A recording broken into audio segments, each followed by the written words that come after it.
நான் மீண்டும் மீண்டும் சொல்கிறேன், இதை தள்ளிவிடாதே. லைக், சப்ஸ்கிரைப் செய்து முழுமையாக பார்க்கணும்.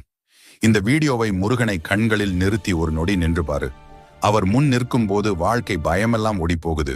வேலின் ஒளி உன் உள்ளத்துக்கு நுழையுது. உன் மனசில் எத்தனை போராட்டம் இருந்தாலும் முருகன் ஒரு மூச்சாகவே நிம்மதி தர்றார்.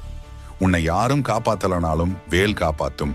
உன் நடையில் தடைகள் வந்தாலும் அந்த தடைகளை உடைக்கிற சக்தி முருகனிடமிருந்து வரும். இன்று நீ எவ்வளவு சோர்வாக இருந்தாலும் முருகன் உன்னை எழுப்ப தன்னோட 6 முக ஒளியை அனுப்புகிறார். உன் பிரார்த்தனைக்கு விடை வரலையா?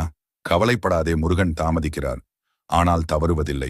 உனக்கு சரியான நேரம் வந்ததும் வாழ்வை தலைகீழா மாற்றி விடுவார். வேலின் முனை போல உன் பாதை நேராகும். எதிரிகள் பேசிய விஷமெல்லாம் வீணாகும். ஏன்னா முருகன் உன்னை பார்த்து சிரிக்கிறார். அவர் சிரிப்பே உன் வாழ்வின் வலிமை நம்பிக்கையை மீண்டும் உயிர்ப்பிக்கும். எத்தனை முறை விழுந்தாலும் மீண்டும் எழு. ஏன்னா முருகன் உனக்காக போராடுறார். நீ கண்ணை மூடிக்கிட்டு